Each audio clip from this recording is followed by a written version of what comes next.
occasion, you may get students who come in to collect AR prizes. Sometimes the teachers do it and sometimes they send the students down.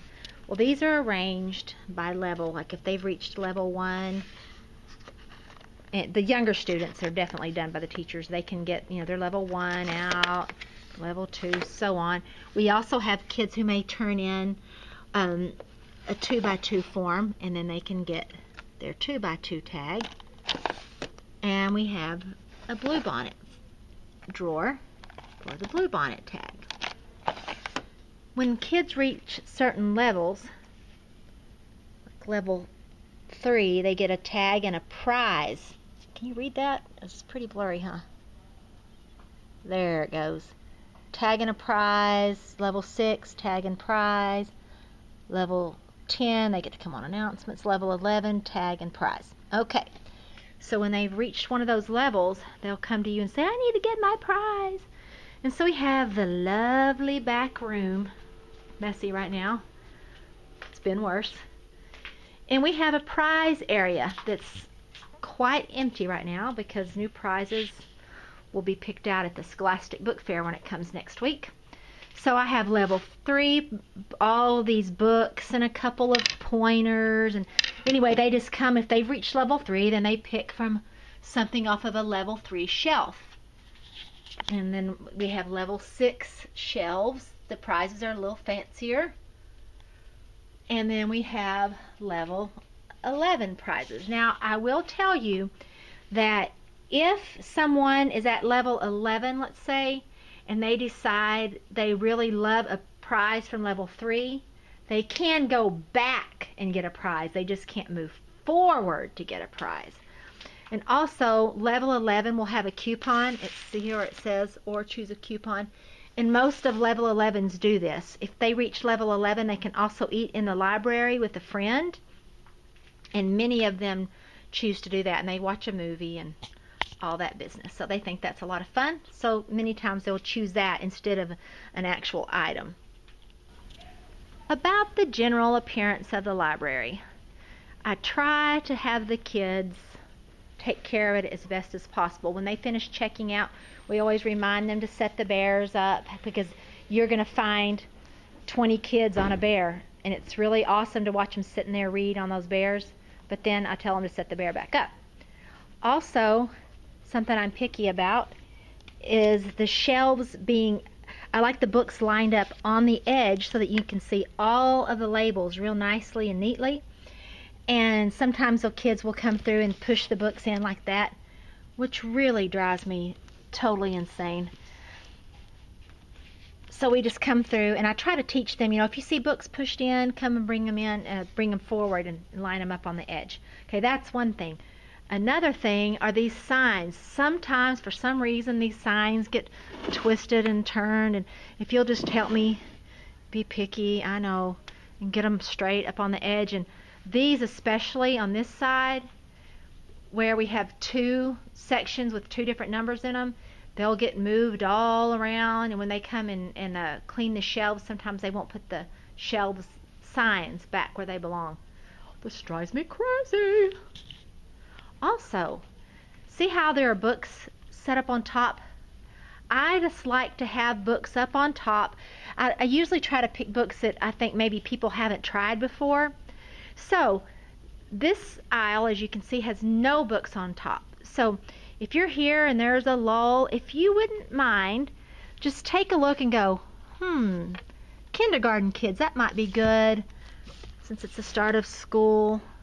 It's riddles, wiggles, giggles, and more. So anyway, this is our poetry section. So you can just stick one up, everything on it. Well, I've got 3 of those, and they're so awesome and they're new. I'm going to put one up. If you could just display them like that when you see an open spot, like all this aisle hasn't been done yet. I haven't gotten to this aisle.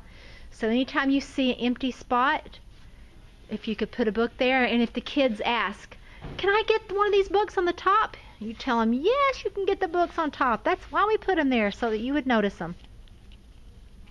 Oh, and I know this is kind of silly too, but I like things in groups. See how that's a group? And there's a space. and then there's a group, and then there's a space, and there's a group. I like groups. It really drives me nuts if everything's all spread out, and I just don't know why, but it's the way it is. See, another group.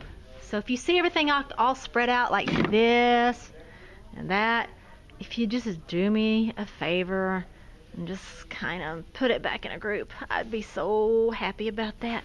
Another thing you can help me with is these curtains. Oh man, it drives me nuts if they touch the curtains, because what happens is they pull things loose. See how that one's coming loose if they play with them? So they always think it's really funny, because at the first of the year I say, repeat after me, don't touch the curtains, and they repeat it just like that with their face all mean like this. Don't touch the curtains. See, it's a little scary, and they're really funny when they do that back at you. They still don't remember though, and they still touch my curtains. And I like them to straighten the mat out and fluff the pillows back up and all that business. I just tell them, if you go to someone else's house, you straighten it up and don't leave it a mess. Same thing here. They are allowed to sit on the couches and chairs. We love that. That's what it's here for. If they didn't return their books, they're allowed to read yearbooks underneath there. They love going through those. Some teachers don't like them to do that, and if their teacher says no, well then the answer is no. Now I'm going to show you how the kids or you can look books up using our computers. So the first thing you're going to do is go to the internet.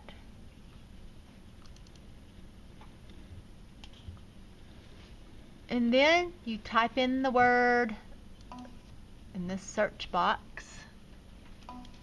Maybe. Oh, it's wanting me to do this. Good. There we go. Just type in the word library. And enter. Not WW, not anything like that. Just library. Then you go to Michael Griffin. There we are. Click on it. And then what are we going to?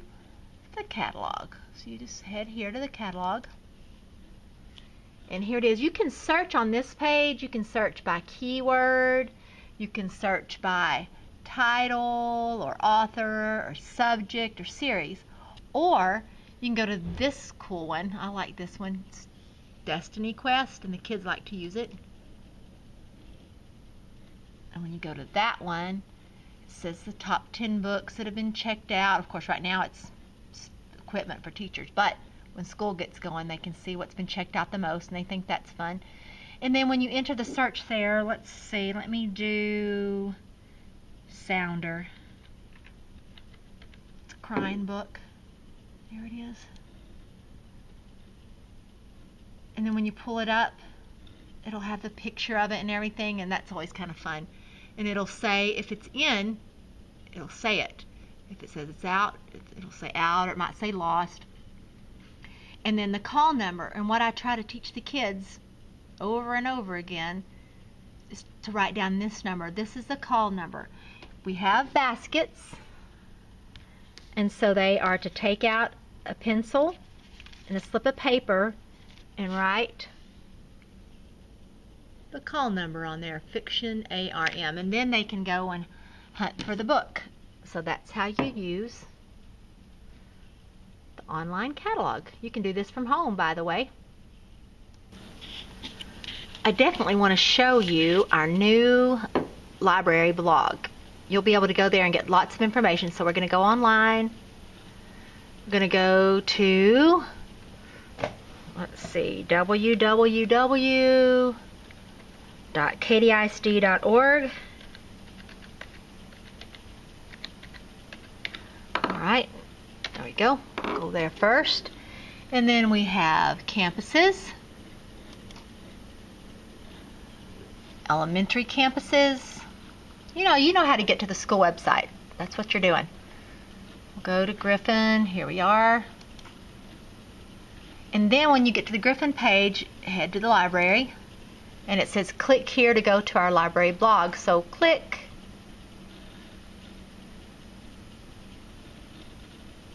And ta-da! I'm going to have a page up here that will say volunteers. Like I've got library videos all about AR, the comment policy, Texas 2x2s, Bluebonnets, birthday book club, all of these things. I'm going to add volunteers so that we have a way of communicating with one another, and that's also where I'm going to be posting this video. So I have to show you so that you can get there and watch it. Thank you. Okay, so there you have it so far. It's library usage 101. I know that the filming was very amateurish, and I apologize. And the splicing together of it will be amateurish as well, I am sure. But I do want to let you know that we really, really appreciate your help and everything you do to make this library great. If I didn't have you guys, I don't know exactly what I would do, especially since I don't have my library aide this year.